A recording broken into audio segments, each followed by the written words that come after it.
Good evening, and welcome to Deep Film Diving, a place where film aficionados can delve a little deeper into new and classic cinema analysis and critique. I'm your host, Cassandra Carlisle.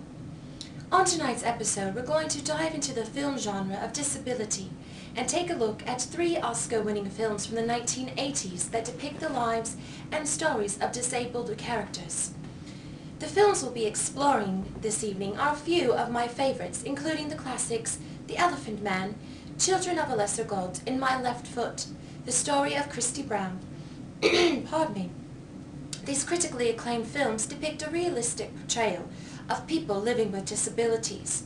But as you know, here on Deep Film Diving, we like to dive a little deeper and go beyond the shallow depths of shallow Hollywood film critics. Tonight, we'll be focusing on the issue that while these films do a fine job in attempting to debunk stereotypes, many portrayals of disabled people are still perpetuated through the medium of film. Tonight, I'll be drawing much of my analysis from Paul K. Longmore and his work, Why I Burned My Book.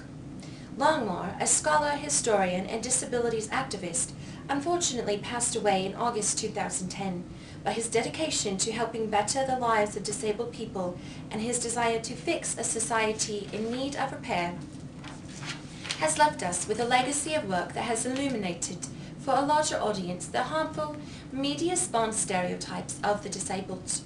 Longmore's unwavering advocacy, research, and struggle to help fellow disabled individuals has certainly been significant in assisting in the deconstruction of ideologies associated with disability. To provide an overview of the main points of this evening's program, I want to set up for our film analysis this evening with a few of Paul Longmore's main issues that reveal to readers just why he burnt his book he wrote, The Invention of George Washington. Longmore was protesting against the idea that disabled people cannot overcome systematic marginalization and prejudice through a cheerful attitude and indomitable spirit that will eventually help them, quote, transcend their disability and fulfill their dreams. Longmore claims a cheery disposition will not be enough and states that, quote, the major obstacles we, disabled people, must overcome are pervasive social justice, systematic segregation, and institutionalized discrimination.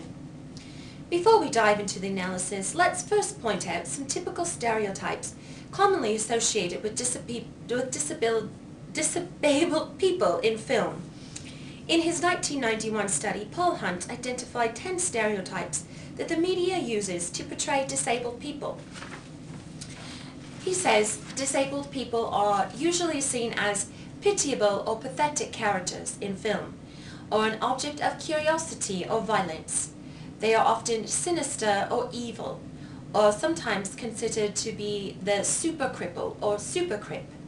They are often used as atmosphere, sometimes laughable, or oftentimes his or her own worst enemy, viewed as a burden to society, seen as non-sexual human beings, and also being unable to participate in daily life.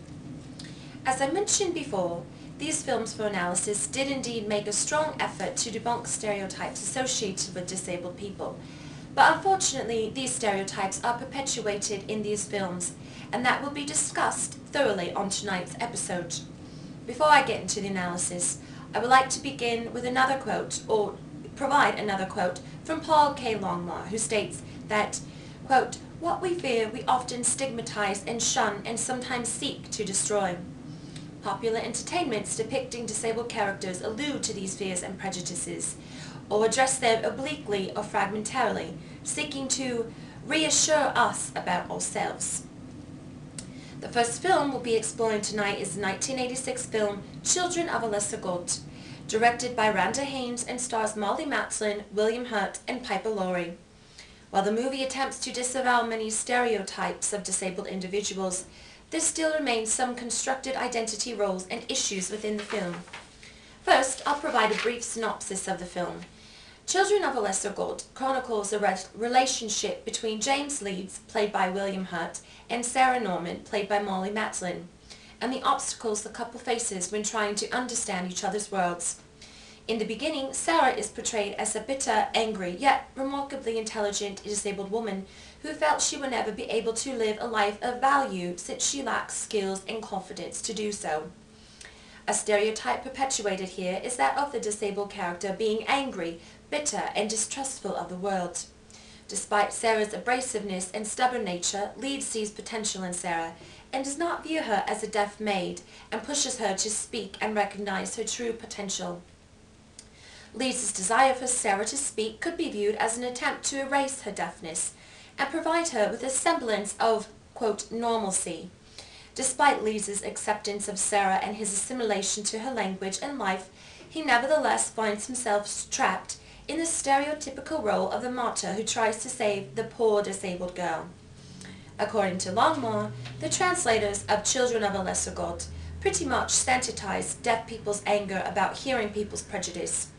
Although Madeline is in fact deaf in real life, I would agree with Longmore's appraisal of the film.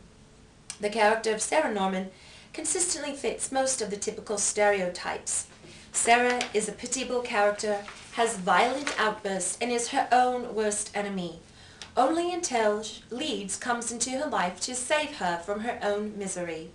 Yet the implication here is that Leeds wants so badly for Sarah to be normal, he tries to erase her disability. And the non-disabled audience sees this erasing as an acceptable treatment. Now, let's take a look from a clip from the movie.